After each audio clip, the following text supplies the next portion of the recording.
Hi, this is Awal Baba, A.B.B developer and graphic design. To a wannan class ɗin namu kuma za mu yi magana ne akan abin da ya danganci HTML quotation and citation element da kuma comment da HTML link da HTML image. So a nan za mu nuna muku shin menene mu tafi HTML wannan quotation and citation. HTML for short quotation abbreviation shine ake ce maka Q, wannan element define a short quotation. Wannan shine yake magana akan short quotation, ga na kuma maganin block quotation. To ba za mu ja da yawa ba dan abin da yawa ba zai yiwu mu yi complete din su duka ba, za mu yi kaɗan dai, za mu taɓa kaɗan a ciki don ku gane shin menene ake nufi the element defined as a quotation ɗin. Kamar shine ake magana akan quotation mark, gashi nan in muka zo mu yadda ake sa shi kuma Q ake sawa take present, gashi nan bari mu yi cutting ɗinsa sai mu kwashe wannan mu goge su. Gashi nan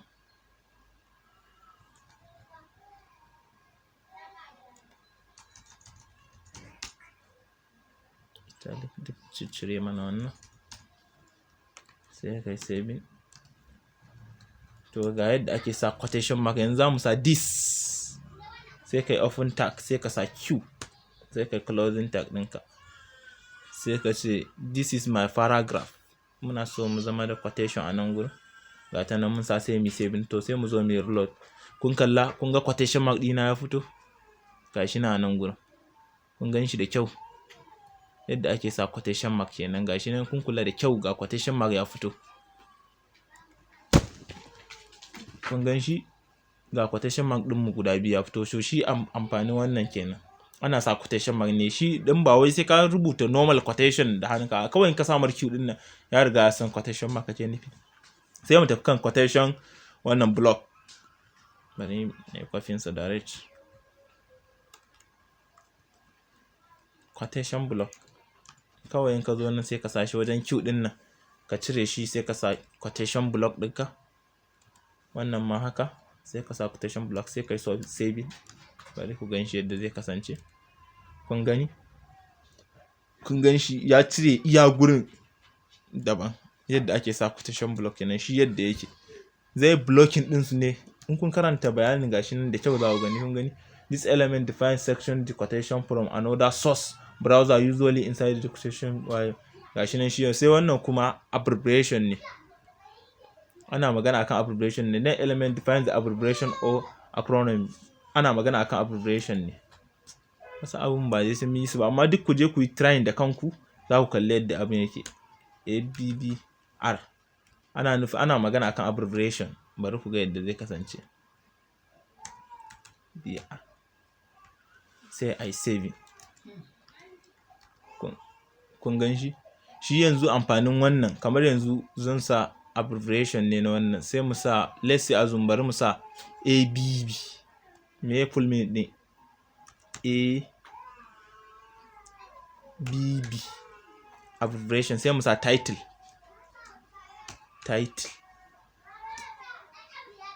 Menene kenan, ba sai mun wahalar da kai ba, mu tafi can mu yi copy ɗin shi kawai don rubuta ma ɓata lokaci.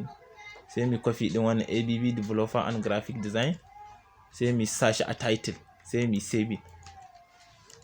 To sai kai reloading. To shi amfaninsa kenan, kun gani? Kun ga A.B.B na, ina ɗora kuso na a kai mouse ɗina, kun gani A.B.B developer and graphic design zai baka. Shi amfaninsa kenan, yadda ake sa abbreviation. Za ga ya ɗan ma underline, yana nufin abbreviation kenan. Kun gan shi da kyau? Ina fatan kuna tare da mu. Kun gani? In na kawo mouse ɗina a kai, kun gani zai bani full meaning ɗin. To shi ne abin da ake nufi abbreviation kenan.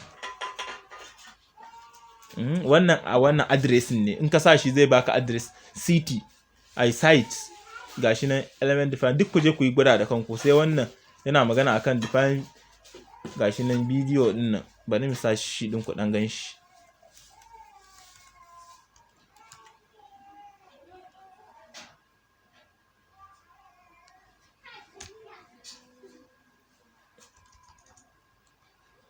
Facing ɗin shi. pasting sai kai save.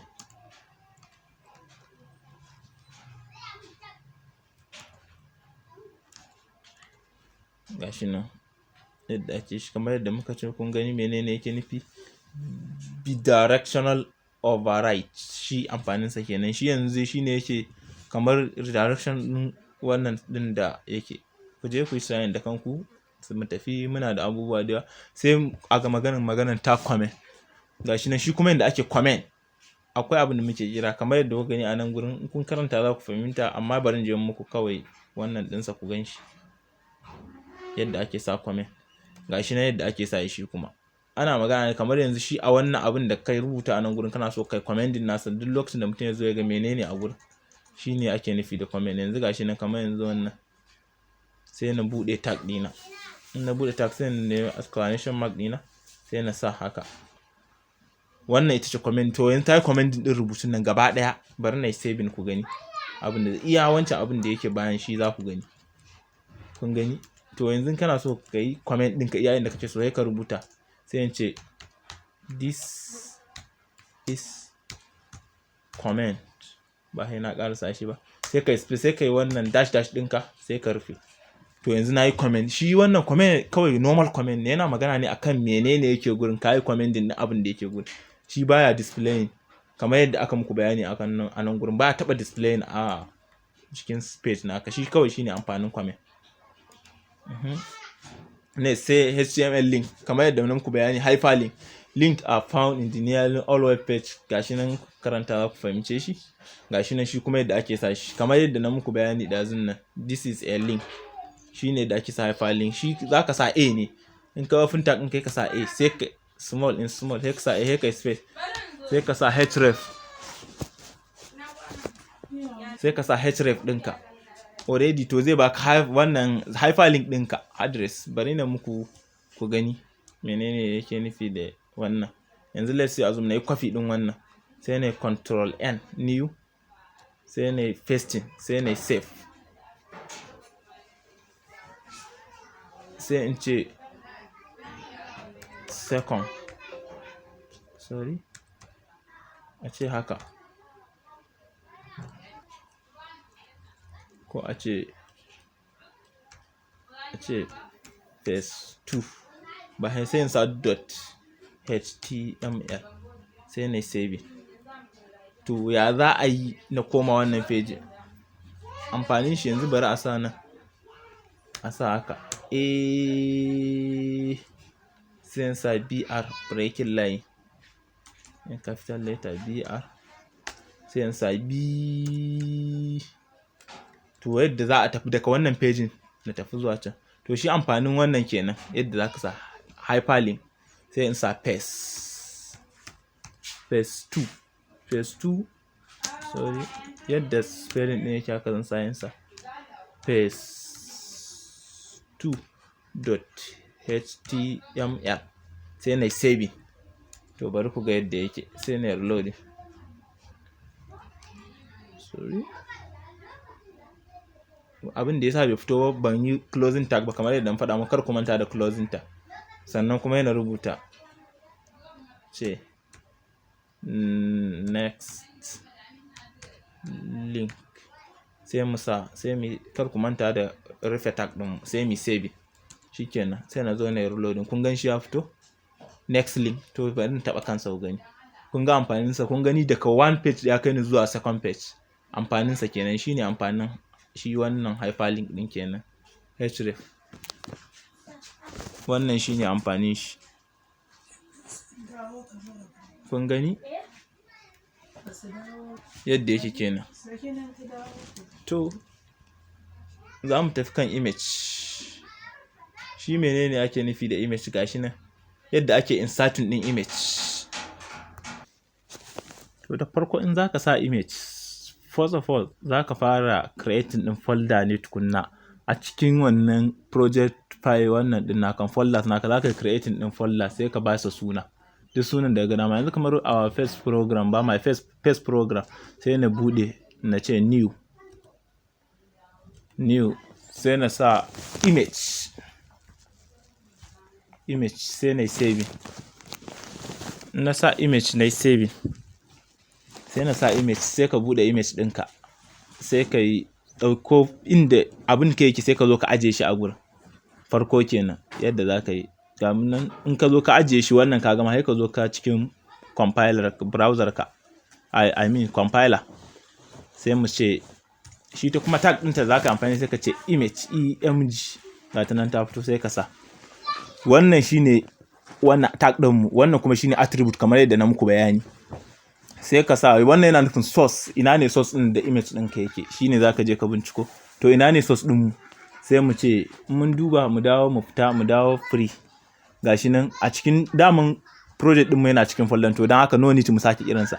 To gashi nan inda dai abin da za mu sa page ɗin first HTML, sannan mu tafi image. To abin da za ka yanzu nan gurin, sai ka ce wannan slash, sai ka sa image sunan folder kenan, sai ka saki slash, sai ka shiga ciki. To menene sunan hoton da za ka sa? In wannan ne, sai ka ɗauko shi ga address ɗinsa, sai ka kwafo address ɗinka. Yanzu mu ce my pics, let's say yanzu mu ce haka. So me file ɗin format ɗinsa? Sai ka duba JPG. To sai ka zo ka nan gurin ka ce my pic, haka ne, my pics, sai ka sa dot. Menene format ɗinsa? Kamar yadda na faɗa muku, JPG, sai ka sa dot JPG, sai ka yi save, sai ka zo browser ka, sai ka yi reloading, bai zo ba. Menene? Sai na duba a wajen address ina na yi matsala, ai gashi na ya nuna sign ɗin photo. To sai ku duba menene, ina ne na yi mistake farko, my pics. Mistake ɗina a nan kun gani, na manta nan na sa F ba P ba, shi yasa bai zo ba. Sai ka sa P, sai ka yi save. Yanzu ina reloading, za ku ga hoto na ya zo. In bai zo ba kuma in sake duba, akwai wani problem again.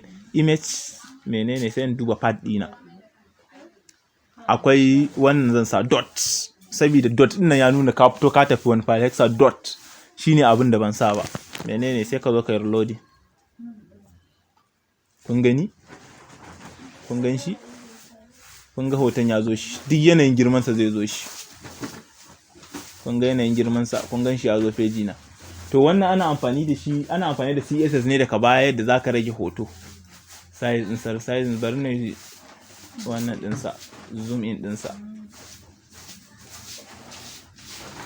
gashi nan.